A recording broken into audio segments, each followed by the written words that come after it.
அனைத்து இந்திய அண்ணா திராவிட முன்னேற்ற கழகத்தில் இருந்து பேரறிஞர் அண்ணா அவர்கள்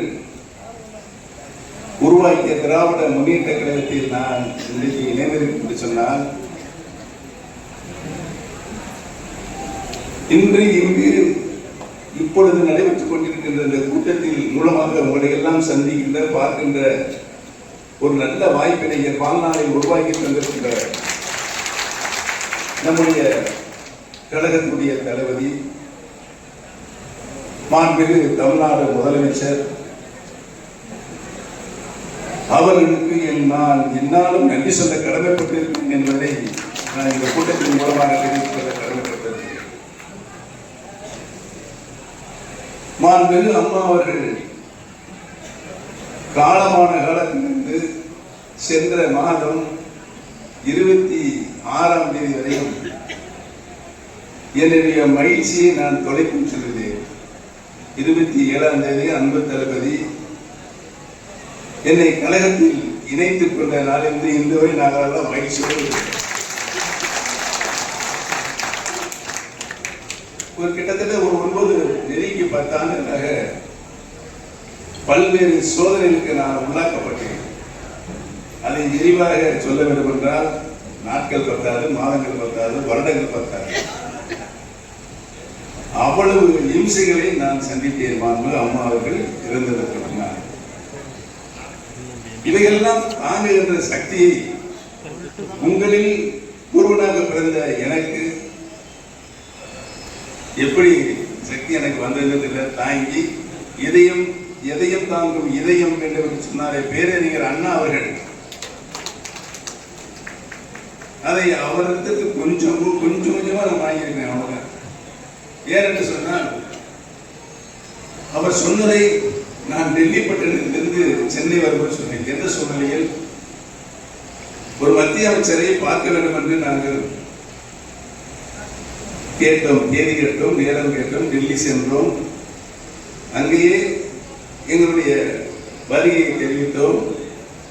அங்கிருந்து தொலைபேசி மூலமாக எந்த வாகனத்தில் வருகிறீர்கள், வாகனத்தில் நண்பர்கள் யார் யாரை அழைத்துக் கொண்டு வருகிறீர்கள் எல்லாம் கேட்டார்கள். அத்தனையும் சொன்னோம். சொன்னதற்கு பின்னால் நாங்கள் அங்கு சென்றோம். எங்களை வரவேற்று கொண்டு உள்ளே உட்கார வைத்தார்கள். உட்கார வைத்து ஒரு 15 நிமிஷம் உட்கார்ந்துருந்தோம். 15 நிமிஷத்துக்கு பின்னால என்னிடம் வந்து அவர் உதவியாளர், இன்றைக்கு அவர்கள் உங்களை பார்க்க முடியாது சொல்லிவிட்டார். எங்க தமிழ்நாட்டிலிருந்து டெல்லிக்கு போயிருந்தோம், வரவேற்று உட்கார வச்சிருக்காங்க, 15 நிமிஷம் உங்களை பார்க்க முடியாதுன்னு சொல்லிட்டாரு. அப்படின்னு சொன்னா, அப்படியா சரி அப்படின்னு சொன்னாங்க. எப்படியா டெல்லியில் இருக்கு பத்திரிகைகள்லாம் காப்பிச்சு சென்னை வரும்போது நீ கேட்டாங்க, சென்னை மாநிலம் என்னங்க உங்களுக்கு சந்திக்கிற வாய்ப்பு கொடுத்தாங்க, எதையும் தாங்கும் இதயம் வேண்டும் என்று அண்ணா அவர்கள் சொல்லியிருக்கிறார். அது என்னென்னுக்குள் இருக்கிறது என்று சொல்லிட்டு போயிருக்கிறார். இது அன்றைக்கு நடந்தது. எவ்வளவு பெரிய அவமானம்! முதலமைச்சராக இருந்த ஒருவர், கழகத்துடைய ஒருங்கிணைப்பாளராக இருந்தவர்கள் அவமானப்படுத்துகிற இயக்கமாக தான் இன்னைக்கு ஆளுகின்ற கட்சி டெல்லியினை கோலோச்சி கொண்டிருக்கிறது. இவையெல்லாம் கொஞ்சம் கொஞ்சமாக என்னுடைய இதயங்களில் உரமாக நீங்கள் தந்த உரமாக ஓட்டுக் கொண்டிருந்தேன். கொஞ்சம் கூட நான் அதை வெளிக்காட்டல. ஆனால் இன்றைக்கு மீண்டும் சமகாலத்தில் பணியாற்றணுமே. அண்ணன் அவர்கள் செல்லியன் அவர்கள் ஒளிபரப்பு செயலாளராக இருக்கும் பொழுது, இளைஞரின் செயலாளர் போது நான் நகர இளைஞரின் செயலாளராக பெரியவர் நகரத்தில் இருந்தேன். சமகாலத்தில் நாங்கள் எல்லாம் அரசியல் அவருக்கு கீழ் பணியாற்றுகின்ற ஒரு நல்ல வாய்ப்பு கிடைத்தது என்பதையும் நான் இந்த கூட்டத்தின் மூலமாக தெரிவித்துக் கொள்ள கடமைப்பட்டுள்ளேன். எவ்வளவு உயர்ந்த நிலைக்கு நான் சென்றாலும் எங்களை அரசியலில் பக்குவப்படுத்த தலைவராக அண்ணன் செல்வன் அவர்கள், காளிமுத்தன் அவர்கள் இவரெல்லாம் இருந்தார்கள் என்பதை நான் தெரிவித்துக் கொள்ள கடமைப்பட்டேன். இன்றைக்கு நான் அன்பு தளபதி அவரிடம் திராவிட முன்னேற்ற கழகத்தில் இணைந்திருக்கிறேன் சொன்னால், ஒரு தொண்டராகத்தான் இந்த இயக்கத்தில் நான் இன்றைக்கு உங்களிடம் இணைந்திருக்கிறேன் என்பதை நான் பணிவோடு தெரிவித்துக் கொள்ள கடமைப்பட்டேன். என்னை இணைத்துக் கொண்டு அன்போடு அனுபவித்துக் கொண்டு தலைமை கழக நிர்வாகிகள் மட்டுமல்லாமல் நான் சுற்றுப்பயணம் சென்று வந்ததுக்கு கிட்டத்தட்ட ஒரு 20-25 தொகுதிக்கு போயிட்டு வந்தேன். ஒரு தொகுதி கூட சளைக்காம ஒரு தொகுதிக்கு மேற்கொண்டு தான் தளபதி அவர்கள் எந்த நிலையில் என்னை இணைத்திருக்கிறாரோ அதே நிலையில் என்னை ஒரு சிறப்பான வரவேற்பினை கொடுத்து ஆதரவு தந்து இன்றைக்கு உங்கள் முன்னால் நான் பிறந்த மண்ணில் உங்கள் முன்னால் நான் இன்றைக்கு நிறுத்தப்பட்டிருக்கிறேன். அந்த அளவுக்கு ஒரு இயக்கத்தை எவ்வாறு தலைமை தாங்கி நடத்தி செல்ல வேண்டும், அனைத்து கழக உடன்பிறப்புகளையும் அரவணைத்து செல்ல வேண்டும் என்று என்னுடைய கழகத்துடைய தளபதி அவர்கள் செயலாற்றிக் கொண்டிருக்கிறார் என்பதை நான் கூர்த்து கவனித்திருக்கிறேன். அதே போல சட்டமன்றத்தில் அவர் உட்கார்ந்த போது சட்டமன்ற உறுப்பினர்கள் தங்களுடைய கருத்துக்களை பதிய வைக்கும் போது அதையும் அவர்கள் உற்றுநோக்கிறார்கள். சில நேரங்களில் நம்முடைய மாண்பு சபாநாயகர் சட்டப்பேரவைத் தலைவர் அவர்கள் கொடுக்கப்பட்ட நேரம் மேலாக நீங்கள் பேசிவிட்டு உட்காருங்கள், இதை அனுமதிக்க முடியாது என்று சொல்ல நேரத்தில் கூட தளபதி அவர்கள் நேரம் கொடுங்க என்று சைகையை சொல்வார். அவர் பேசுறதை நான் பதில் சொல்லித்தரேன்னு சொல்றார். அந்த நேரத்தில் எந்த கேள்வியை சபையில் உறுப்பினர்கள் கொண்டு வராரோ அத்தனை கேள்விகளுக்கும் பதில் சொல்லக்கூடிய முதலமைச்சராகத்தான் கடந்த 5 ஆண்டு காலம் தளபதி அவர்கள் ஒரு தலைசிறந்த நிர்வாகியாக செயல்பட்டிருக்கிறார்கள் என்று நான் இங்கு சுட்டிக்காட்ட கடமைப்பட்டிருக்கிறேன்.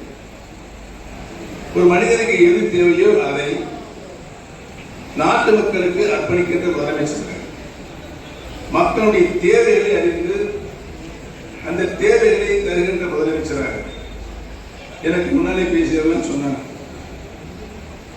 இந்த 5000 ரூபாய் இரவோடு இரவாக நம்முடைய வங்கி கணக்கு தாய்மார்களுக்கு சென்றடைந்த பொழுது ஒரு இன்ப அதிர்ச்சி அவர்கள் என்பதை நாம் நேராக கண்கூடாக அறிந்திருக்கிறோம்.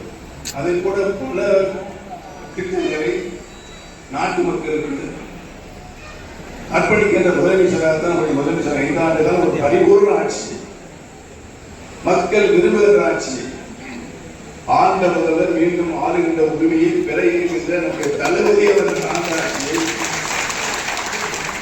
இன்றைக்கு மக்கள் நிறைவாக கொண்டு கொண்டிருக்கிறார். நான் இந்த கூட்டத்தில் கலந்து கொள்ள வருகின்ற பொழுது உங்களை எல்லாம் பார்க்கின்ற பொழுது ஒரு பிரகாசமான பார்வை உங்கள் கண்களிலே தெரிந்தது. மகிழ்ச்சியோடு நீங்கள் வரவேற்கிற அனைவரும் மகிழ்ச்சியோடு இருக்கிறார்கள். தாய்மார்கள் ரொம்ப மகிழ்ச்சியாக இருந்தாங்க.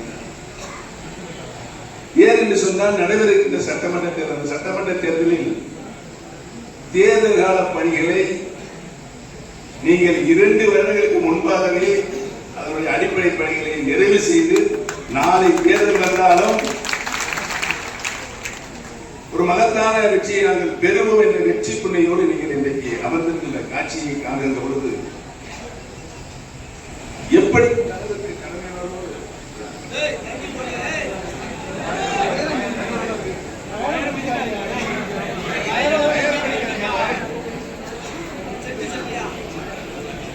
கழகத்துடைய நல்வராக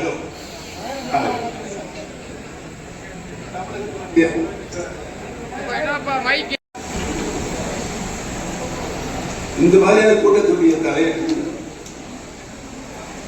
தமிழகம் தலை சத்தப்படி சொல்லுங்க, இன்னும் நல்ல சத்தப்படி சொல்லுங்க. ஆமா நீ சொல்லுங்க. தமிழகம் தலை குனியாது. ஏன் தலை குனியாது என்று சொன்னால்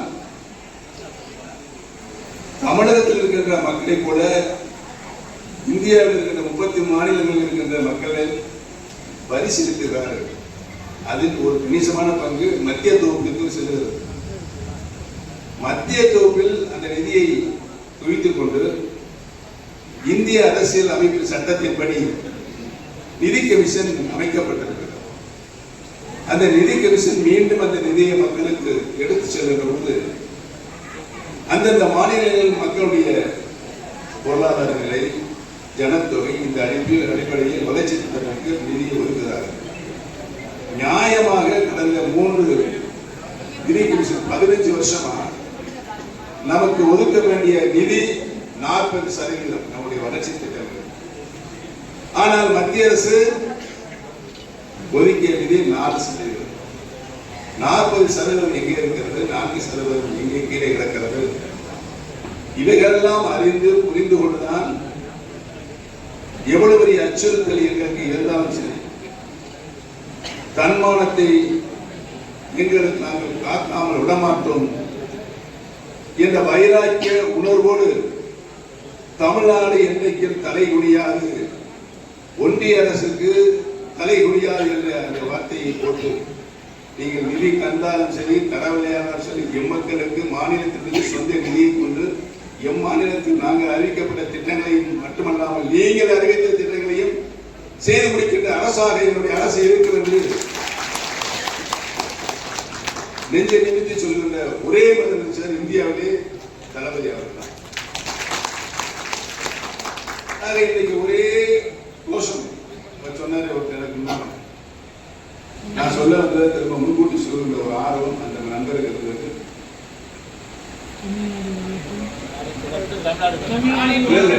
ஸ்டாலின் வெல்லட்டும் சொல்லுங்க, ஸ்டாலின் தொடரட்டும், தமிழ்நாடு வெல்லட்டும் என்ன சொல்லுங்க. இன்னும்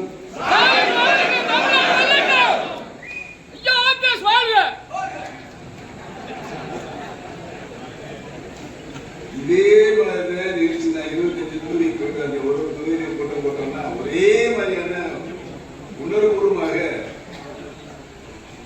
நம்முடைய தளபதியினுடைய ஆட்சி தொடர்ந்து கொண்டே இருக்க வேண்டும் என்ற ஒரு நல்லெண்ணத்தின் அடிப்படையில் உணர்வுபூர்வமாக அவர்கள் அந்த குரலை உயர்த்தி கொண்டிருக்கிறார்கள். இதுதான் வர இருக்கின்ற தேர்தல். இந்த தேர்தலில் தமிழகத்தினுடைய முதலமைச்சராக பேரறிஞர் அண்ணா அவர்கள், முத்தமிழறிஞர் கலைஞர் அவர்கள், புரட்சி தலைவர் எம்ஜிஆர் அவர்கள், மாண்புமிகு அம்மா அவர்கள், இன்னைக்கு நம்முடைய தளபதி அவர்கள், இவர்கள் தான் மக்களால் ஓட்டு போட்டு வாக்களித்து முதலமைச்சரான முதலமைச்சர்கள். மற்றபடி இங்க இருக்கு பேசினாங்க பழனிசாமி, அவர் சின்னம்மாள் முதலமைச்சரானவர். முதலமைச்சரானவருக்கு எந்த அளவுக்கு நன்றி கட்டணமா நடந்திருக்கிறார் என்பதை நாடு நன்றாக அறிந்திருக்கிறது. நானும் புரட்சி தலைவி அம்மாவால் நாமினேட் ஆக்கப்பட்ட முதலமைச்சர் தான். அம்மா என்கிட்ட கொடுத்தாங்க, திரும்பி அம்மாவுக்கு கொடுக்க வேண்டிய நேரம் இருந்துச்சு. பழனிசாமி வர நான் வெயிட் பண்ணல, நம்பிக்கை துரோகம் பண்ணல, திரும்ப தன்னை தட்ட வச்சு அம்மாட்ட அந்த பதவியை கொடுத்து ஏன் உங்களில் ஒருவனாக பிறந்தவன் நான் என்றைக்கு நன்றியுடனாக இருப்பேன் என்பதை இந்த கூட்டத்தின் மூலமாக உங்களால் வளர்க்கப்பட்டவன், உங்களால் ஆசீர்வதிக்கப்பட்டவன். அதனால் தான் நகரமன்ற தலைவர், அடுத்த 5 முறை தொடர்ந்து சட்டமன்ற உறுப்பினர், அமைச்சர், முதலமைச்சர் பதவியெல்லாம் நீங்கள் எனக்கு பெற்றுத் தந்தீர்கள் என்று சொன்னால், நீங்கள் கொண்ட விசுவாசத்தை, நீங்கள் எனக்கு ஊட்டிய விசுவாசத்தை நான் அம்மாவுடன் காட்டியதன் காரணமாக தான் இவ்வளவு பதவிகளையும் அம்மா எடுத்து. ஆக அரசியலில் எவ்வளவு சோதனை வந்தாலும் வேதனை வந்தாலும் பொறுத்துக் கொள்ள வேண்டும். நான் அப்படித்தான் பொறுமையாக இருந்தேன். ஆனால் ஒரு கட்டத்தில்